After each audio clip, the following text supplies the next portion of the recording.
Tai di nauma wate gempanya gedu ate tanah gemat bumo. Gemat bumo gepegah haba dengan tanah. Oleh yang gepegah haba dengan Allah. Ya Allah, hentikan apa yang sedang terjadi. Lung tupu ya Allah, kamu punya kesalahan. Hai bumo kathibnya be'le kahaya adalah mendung. Akan lung sampaikan bak manusia.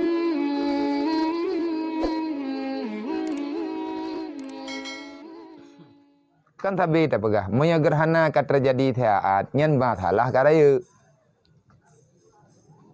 Monya terkedi popo lain Nabi hana sering tak dengar cerita ataupun tak baca.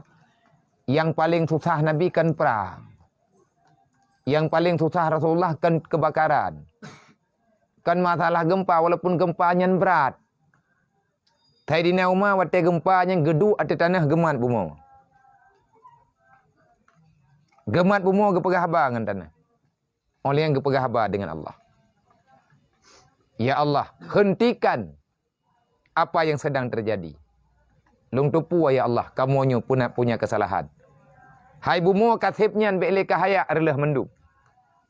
Akan lung sampaikan bak manusianya untuk bertobat.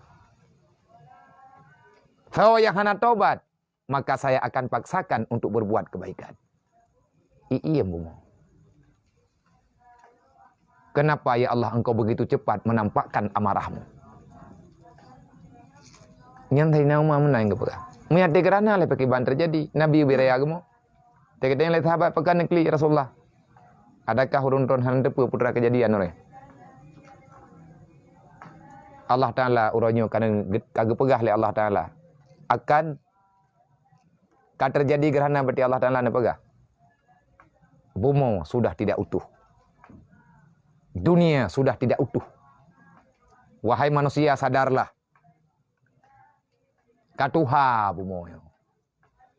Kerja gerana li kat hingit tagonyo tagoji. Tho tukang petingit. Bima kasabat aidinas karena ulah gedayo. Seolah-olah hana urusan. Hana urusan dengan masalah.